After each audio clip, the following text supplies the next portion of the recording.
4 फरवरी 1922 गोरखपुर शहर से करीब 25 किलोमीटर दूर 6000 लोगों की गुस्साई भीड़ ने अभी अभी एक थाने को आग लगाई थी। थाने में मौजूद कुल 23 पुलिसकर्मी धू धू कर जल रहे थे और थाने के बाहर से सिर्फ एक ही आवाज आ रही थी, ब्रिटिश शासन मुर्दाबाद, ब्रिटिश शासन मुर्दाबाद। यह घटना थी आज ही के दिन घटित हुए चौरी चौरा कांड की।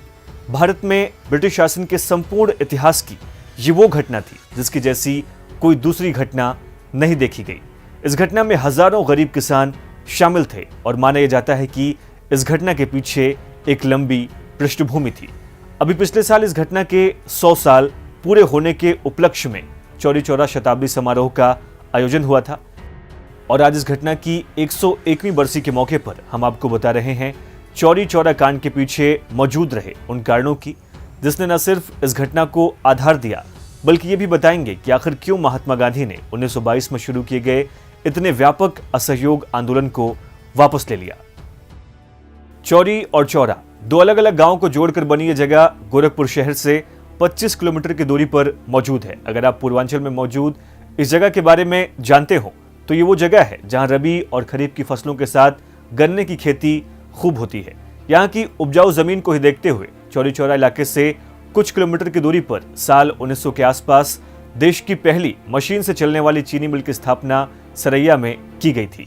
चौरी चौरा का भोपा बाजार उन दिनों चमड़ा व्यापार का मुख्य केंद्र हुआ करता था।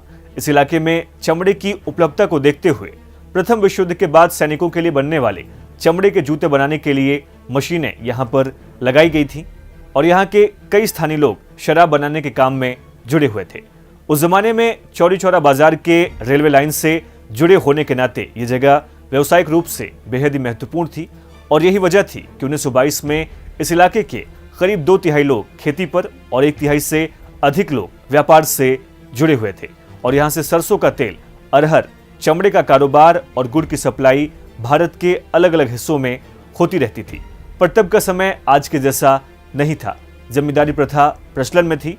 किसानों और व्यापारियों से जबरदस्त कर वसूला जा रहा था जिससे दोनों वर्ग ब्रिटिश शासन और जमींदारों से काफी नाराज था। अगर हम इसकी पृष्ठभूमि को देखें तो 2 दिन पहले यानी कि 2 फरवरी 1920 को लोग असहयोग आंदोलन में अपनी भागीदारी को सुनिश्चित करते हुए कुछ अन्य मुद्दों को लेकर के भी धरना प्रदर्शन कर रहे थे। जैसे एक मुद्दा शराब की बिक्री पर प्रतिबंध लगाना और दूसरा मुद्दा था खाद्यान्न की कीमतों को नियंत्रित करना, क्योंकि अनाज की या खाद्यान्न की कीमतें आसमान छूने लगी थी। तो ये लोग विरोध प्रदर्शन कर रहे थे और पुलिस आ गई। पुलिस ने विरोध प्रदर्शन को रोकने का प्रयास किया लेकिन इसने सिर्फ धरना प्रदर्शन करने वाले लोगों को भड़काया ही, वो रुके नहीं। धरना प्रदर्शन जारी रहा जबकि उनमें से कुछ प्रदर्शनकारियों को पुलिस ने गिरफ्तार कर लिया और थाने में रख दिया। अब गिरफ्तार लोगों का जो उनकी गिरफ्तारी हुई उसका विरोध करने के लिए 4 फरवरी को वास्तव में तकरीबन 2 से 2,500 लोग एकत्रित हुए चौरी चौरा के बाजार में और वो विरोध प्रदर्शन करने लगे। उनका विरोध प्रदर्शन तीव्र होता जा रहा था और ये ब्रिटिश साम्राज्य विरोधी नारे लगाने लगे थे।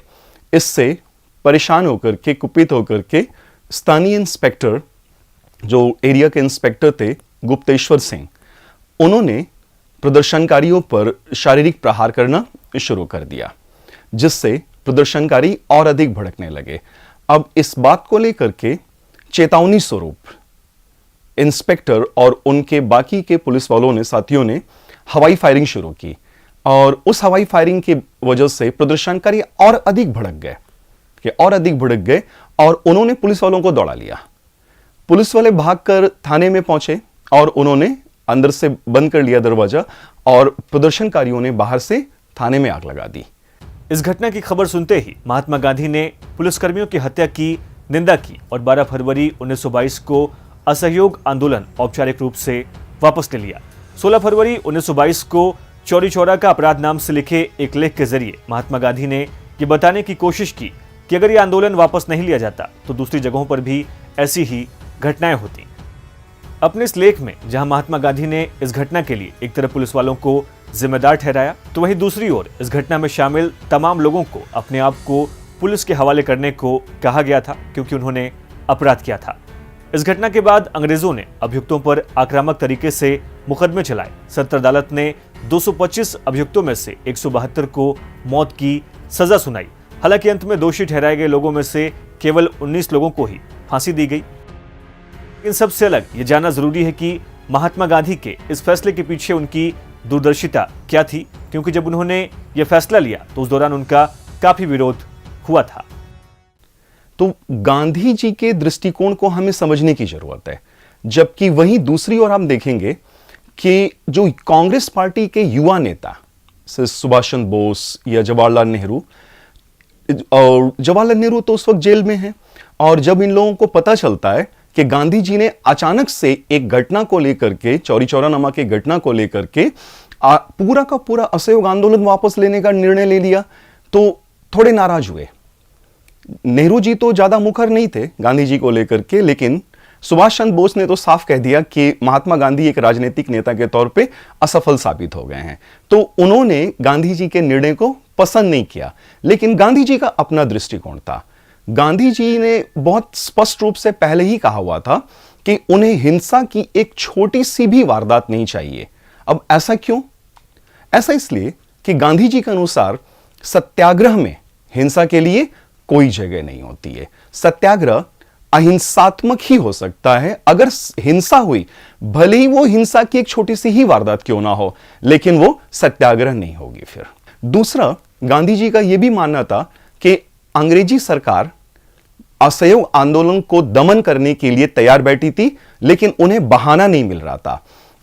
और चौरी चौरा की घटना ने बरतानिया सरकार को एक मौका दे दिया। अब वो संपूर्ण असहयोग आंदोलन का बर्बरतापूर्वक दमन कर सकते थे, और अगर एक बार दमन चक्र चालू हो जाता तो फिर दमित होने के पश्चात फिर जनता अगले राउंड के मैस मूवमेंट या जन आंदोलन में शरीक होने से हिचकती। फिर प्रोलॉन्ग्ड पीरियड ऑफ पैसिविटी आ सकता था। So Gandhi just wanted to save people from prolonged period of passivity and inactivity। तो निष्क्रियता को रोकना गांधी जी का मुख्य उद्देश्य था। और गांधी जी का यह भी मानना था कि भारत की परिस्थितियों को देखते हुए सतत संघर्ष यानी कि कॉन्टिन्यूअस स्ट्रगल कर पाना संभव नहीं होगा।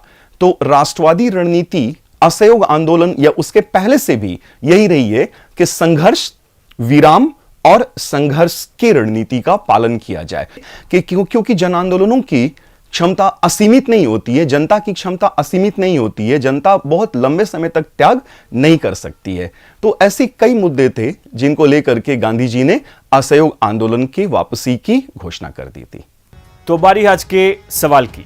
चौरी चौरा कांड के बाद महात्मा गांधी द्वारा असहयोग आंदोलन को वापस लेना, इस मुद्दे पर आपकी क्या राय है? इसके बारे में हमें इस वीडियो के कमेंट बॉक्स में जरूर लिखें। यूपी जुड़ी और तमाम लेटेस्ट खबरों की अपडेट के लिए देखते रहिए हमारे चैनल बातें यूपी की।